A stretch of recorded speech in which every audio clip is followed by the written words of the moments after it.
What's up, fellas? Welcome back to Terraria, Terraki, Terraria. Sorry guys, I still haven't patched how to say the name. Let's see. I've done quite a bit. I tried playing online co-op. Online is still buggy as all get out, so fair warning if you try to play online.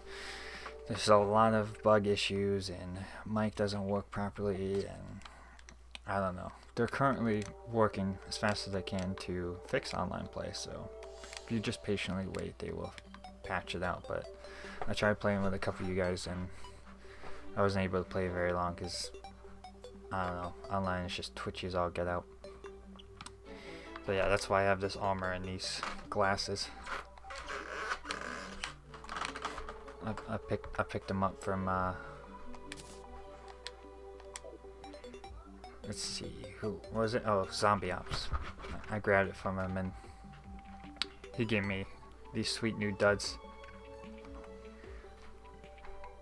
See, now I get glasses. Yeah, so I'm all ready for awesome puns.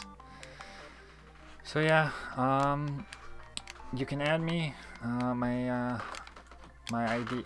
This is the only time I'm gonna tell you. So if you didn't watch this video, too bad. My ID is Terraria. I'll leave it to you to how to spell it. And you can add me, but again, I'm not gonna bother playing online until they patch it out.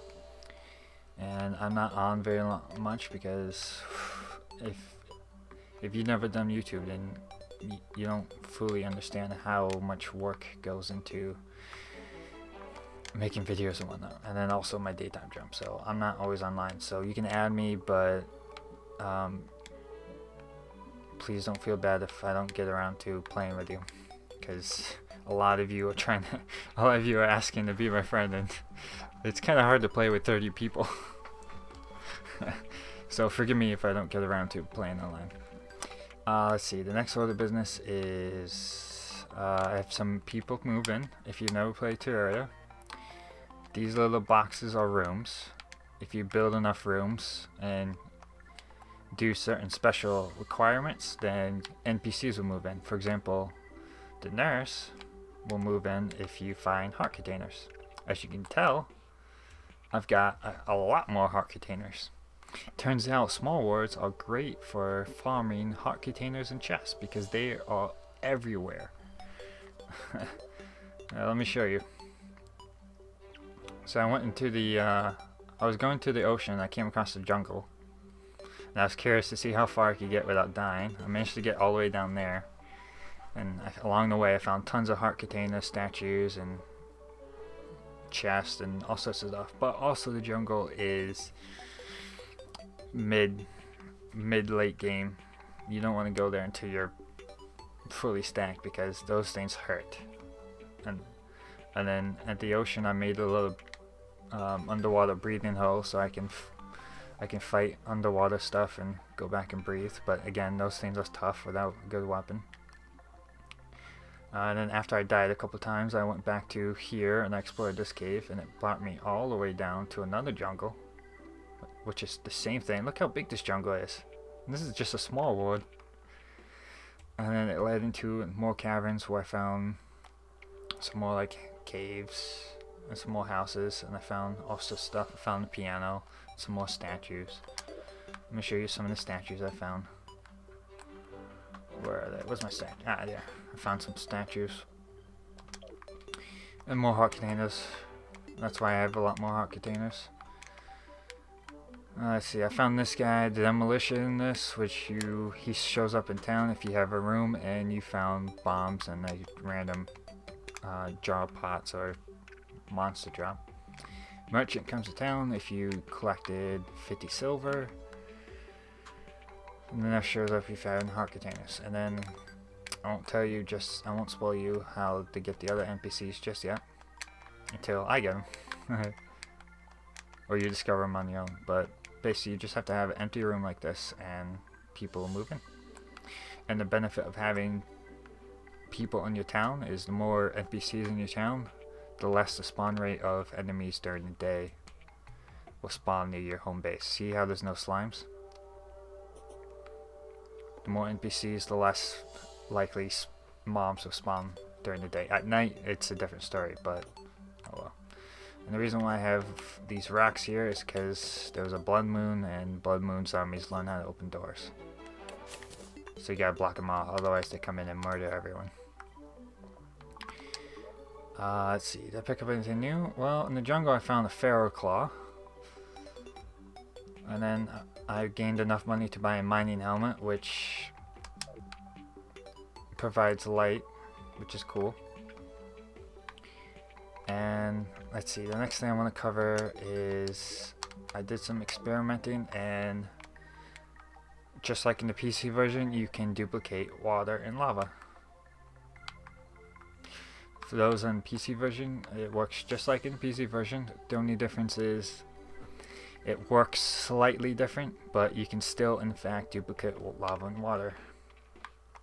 So I'll show you how to do that, and then afterwards I'm gonna go fight the very first boss you're supposed to fight, which is the eye of the Shulu. Shulu's eye.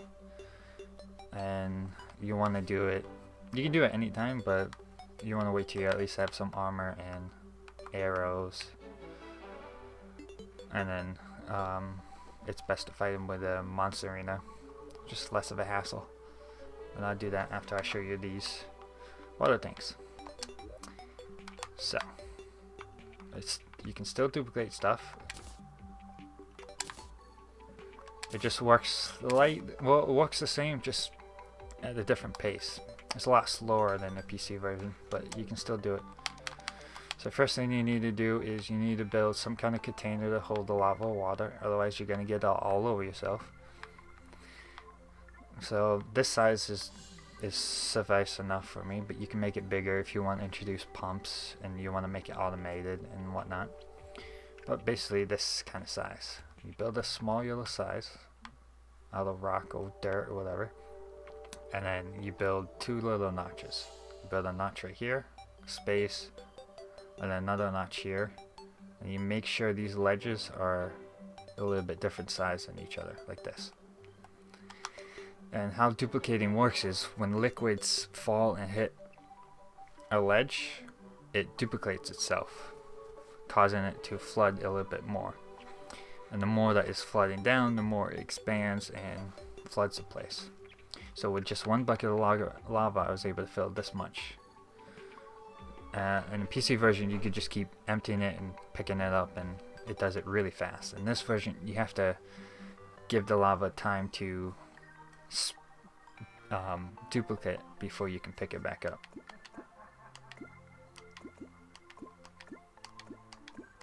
And you just keep. So you gotta just do it at a much slower pace, but it still works. You can try to do it fast, but the lava for some reason flows a lot slower in this one, in this version. So you gotta give it time to expand. And then if you ever accidentally empty too fast, you can just like that.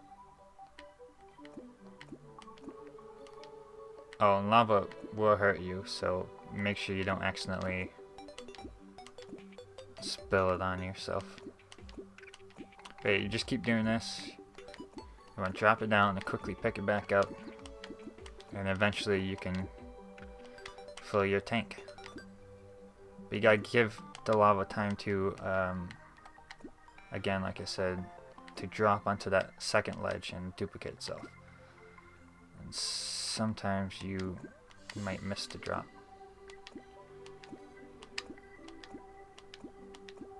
So you want to find a rhythm.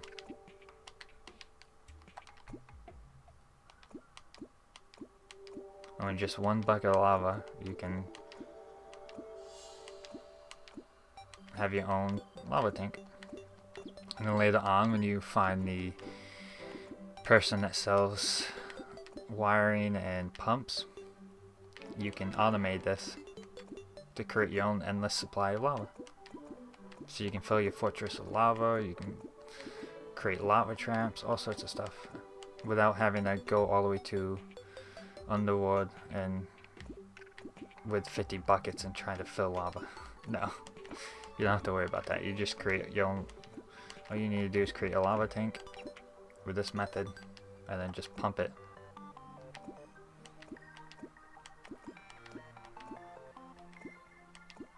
And see how it's slowly filling up?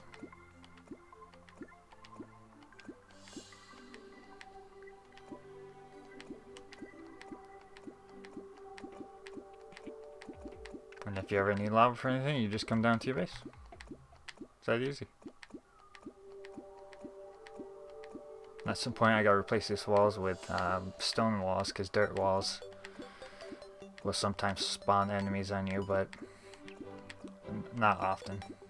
This is directly on the mud base, so with the NPCs, not many stuff is gonna spawn down here. Yeah, see, look. That's a lava generator. Water, on the other hand, is a little bit more difficult to do. You can still do it, just water for some reason drops much faster in this game. So you can't like quickly drop the water and pick it back up because it flows too fast. But there's a sweet spot that if you find that you can do it. I just gotta remember where the sweet spot is. Just gotta remember what it looks like.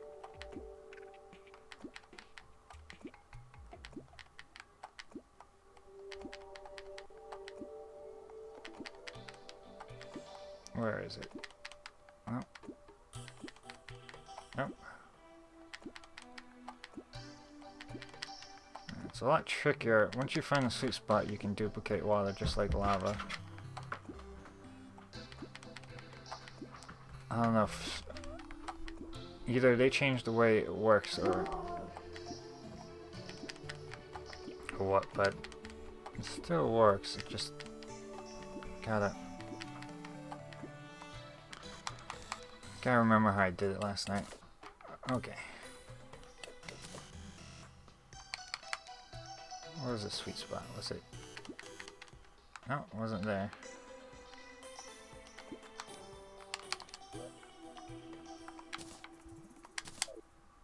Let's see. I ended up doing 3. Let's see. I put 2, and then I put 1.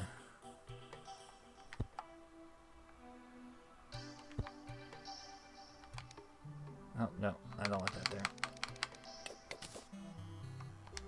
Let's pick that up. Was it? Nope. I'm trying to remember. I found the sweet spot last night. What I mean by sweet spot is it lets you constantly pick it back up.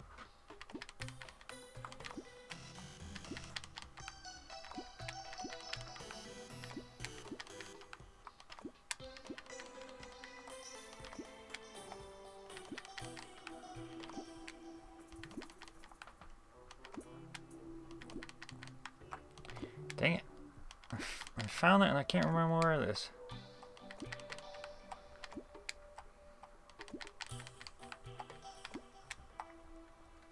Where are you?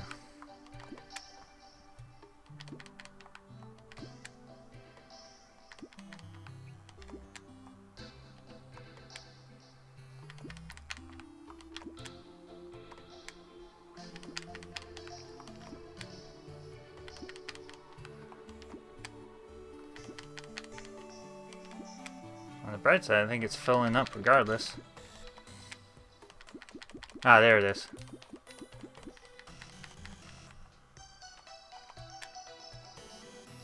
And then once it passes this third block, it won't duplicate anymore. You need to set it up again, but it was like right there it lets you do it.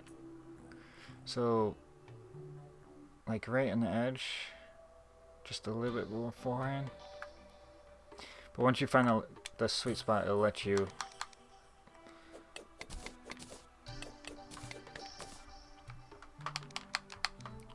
pick the water bucket back up and re-drop it again.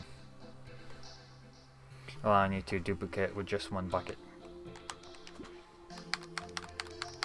And then later on, when you get pumped, you can automate it, like I said. But yeah, so you can still, in fact, duplicate lava and water. It's just a little bit wonky, but it works nonetheless. Let's see, actually let's put my buckets here.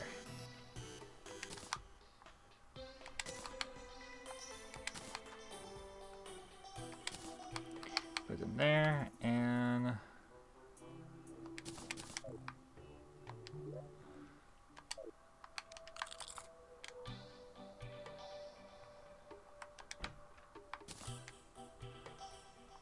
let's see, it's midnight, so let's quickly go fight the boss now.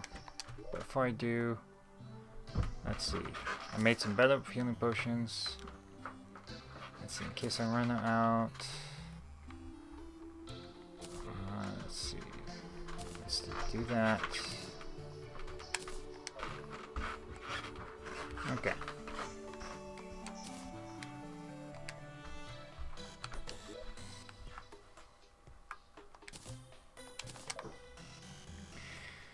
So, the best way to fight these bosses is to create a little monster arena. Like this. See? You create a little platform on the sides. You could make a ceiling, but I wouldn't recommend it because this way it gives you more room to run. The demon eyes will get in, but if you've upgraded your sword, then they really aren't a problem. But yeah, so you create your platform, and then you create rows of wooden platforms so that way you can quickly drop down levels. Because you need to be able to quickly run out of the way, dodge, and it's easier to dodge the monster by quickly dropping levels, as opposed to trying to maneuver out of the way. And you have to fight the monster at night, so let me fight him now. And I highly recommend you use arrows.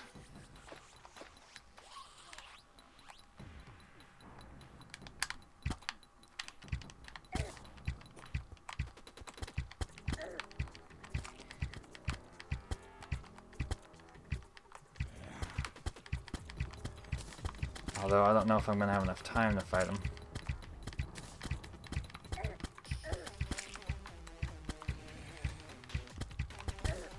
Yeah, I created a bunch of arrows for this fight. So I built a gold bow, and then a crap ton of arrows. And then the best potions I can make at the moment. And then iron skin potion, and then you want some armor, and then you just make a little monster arena, and you just keep dodging them. Although I might not have enough time to kill him, because he goes away at midday. I should have waited till the start of the night. I wasn't expecting to take as long explaining the duplicating process.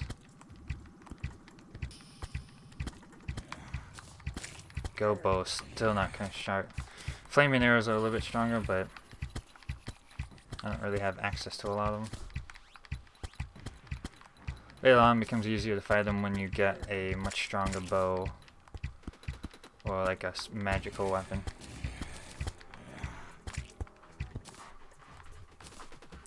Oh, you could use the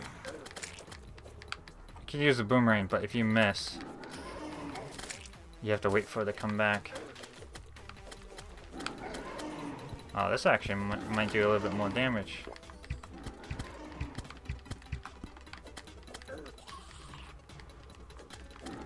Yeah, it does a little bit more damage. But if I miss,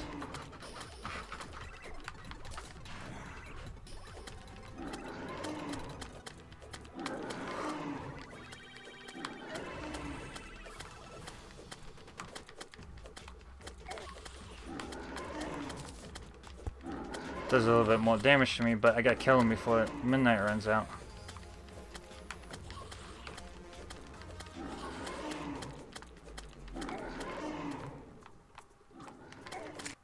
Boom. Got him.